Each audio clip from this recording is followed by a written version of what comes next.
On today's video, we'll be discussing the lore of fallen empires, but as it pertains to the overwhelming reign of the Thralls, one of the scariest creations of Magic the Gathering that came out of one of the worst sets. It's coming up next.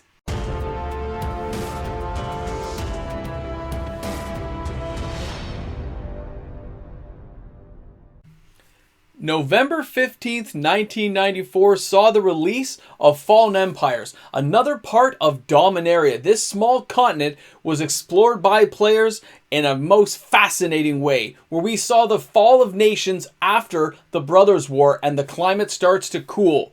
So as these nations started to fall and went into war with one another, there were some surprising consequences that nobody could have expected. Spardadia is an isolated landmass on Dominaria, and much is unknown about the people or the history of that continent. The facts that are known is that there were 5 major cultures around 170 AR that were destroyed by either invading forces on the continent, as well as internal strife and warfare among the people over dwindling resources. Most races on the continent were completely wiped out, but a few managed to escape in small pockets to other parts of Dominaria. The end result, though, is the same. The Thralls were left in complete domination of the continent. This is all told through the Fallen Empires expansion. A lot of flavor text there that's fantastic. After Urza, during the Brothers' War, activated the Golgothian Silex, the climate of Dominaria really started to cool rapidly. As a result, we had crops failing and many lands became uninhabitable.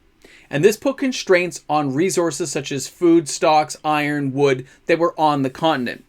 Increased need but decreased supply sparked warfare among cultures that had previously been allies. And while the resource shortages mainly happened to the empires on land, the merfolk were faced with attrition from an Antarctic race of crustaceans called the Homerids. They were fast producing by egg, and they just overwhelmed the merfolk of the ocean around Spardadia. A few of them did escape to other parts of Dominaria. Spardadia was the setting of the Fallen Empires expansion on Dominaria. As an isolated island continent, there were 5 major cultures, each one related to a color of magic. You had the humans of Icacia in white, the Order of the Ebon Hand was black, the merfolk of Vodalia, they were blue, and just so you guys know, they did get wiped out around the continent of Spardadia, but they exist everywhere else on Dominaria, and their empire is bigger than ever since the era of mending and stuff. So they're massive. The elves were green and the dwarves of the Crimson Peak were red. Now the traditional lines of enemies and allies, like we said, existed, but with all the stresses going on with the cooling of the environment, it caused all kinds of issues and isolationist policies to start coming up there. And of course the tome titled Spardadia Empires chronicled the rise and fall of these empires, starting with the dwarves. They were the first ones to fall, and they fell to the armies of orcs and goblins. Now this was followed by the Ebon Hand, of course, who were overthrown by the Thralls, which is what we're here to talk about. And of course, Thalids overtook the elves. Now the last empire to fall was Icacia, and it took like the combined forces of orcs, goblins, Thralls, and Thalids to overthrow what was left of Icacia and their empire. And you gotta remember, they had the help of a planeswalker, Tevesh Savat. He brought all these goblins and orcs over through planar portals to overrun Spardadia. And he kept doing this for a long time. He kept wrecking cultures, you'll see throughout, before he was finally killed off by Urza. It's kind of crazy to think he did this much damage, and he was so concerned with this small nation, but his sister did die. It's a whole different story for another day. I think I have some lore on that in my lore section. Take a look. But anyway, Tevesh kind of really started this ball rolling, and it ended up with the result that we know now, that the Thralls own everything. So let's now get to the Thralls creator. Wait a second. Before we get started on the Thralls creator, let's talk about what Thralls are. Thralls are creatures animated from dead flesh. It's like mixed in a giant stewing pot, and they kind of form what they're going to be. So they're usually with black mana, although some have been mono white. There's black-white ones. There's a few other worlds have different versions, but on Dominaria, they were all black aligned mana. They were created by the Order of the Ebon Hand, which is the guy we're going to get to before the Thralls rise to power. And you have to remember, this is actually very similar to how the Phyrexians make their newts in their little spawning beds. And he got the idea from Phyrexia. So let's get to it. Let's meet the man of the hour, the Tower of Power, who destroyed Spardadia and made Thralls what they are today. So here's our man of the hour, Endrek Sahar. He was a wizard affiliated with the Order of the Ebon Hand on Dominaria on the continent of Spardadia. Now he styled himself the creator of life and the race architect. Does it make you any kind of Earth parallels there? A little Nazism going on there? Kind of creepy, right? Now, he was responsible for creating the first thralls as servants and objects of sacrifice, because when you sacrifice a thrall or when they die, their mana stored within them is released, but they are living things. After they're formed and created, they're alive. Now, inspired by Turok's teachings of necromancy, Sahar altered the formulas, incorporating alchemy to create not undead, but living creatures from dead flesh. It is rumored that Sahar stole this method of thrall creation from Phyrexian technology, and it happens in an area called the Interrogation. It's pretty neat stuff. Now, when you see Endrek here, you can see he's the master breeder. They actually finally created a card with him a number of years ago, and it's kind of creepy to know that if too many thralls appear, they overthrow him and he dies. Pretty awesome stuff. Let's get on with this. Now you gotta think about this. Endrek first creates the thralls. The Ebon Hand is there and they go, wow, you did an amazing job. Look how cool these thralls are. Now, remember, they're used in sacrifice, which is what the Ebon Hand does to gain power through necromancy. So having expendable troops, expendable sacrifices is a pretty awesome thing. And they give black mana, amazing stuff. So they saw the thralls as a success. Then Endrek, though, he's not satisfied with his first variety. He starts expanding on them. He's like, we can improve them. We can make them better. He made stronger versions, more intelligent versions, and he saw vast potential for more. So he saw that you could use the armor thrall. He made a thicker skin on them to make armor out of the thrall's carcass. They were running short on metal. The dwarves of the Crimson Peak at this point are being besieged. They're the first empire to fall to the orcs and goblins who are raiding their kingdom. They're being forced into mine shafts and slowly wiped out. So he saw an ability in the thralls to make armor, weapons, equipment, new soldiers. And he started embracing this and just breeding and causing a vast explosion that we know the thralls are today. So he began to augment their ability to think. He came up with the thrall armor, sure, but he also came up with thrall wizards who could assist in the ceremonies, who were smarter. He created with mind stab thralls and neckrites that could kill things and make you discard cards from your decks. They were crazy assassin thralls. You got to remember, the purpose in the design was he just delighted in the fact he can make bigger and better thralls each step of the way. It makes you wonder, in the eyes of the game, what was he thinking? There's got to be a consequence. So now we've got basic thralls, we've got powerful thralls, thinking thralls. But before that happened, Endrek got these ideas from a Phyrexian priest, a Yawgmoth priest. They captured him. Endrek comes down and interrogates him for hours, slowly siphoning the secrets of how to create a better form of thrall. But the priest is mocking him.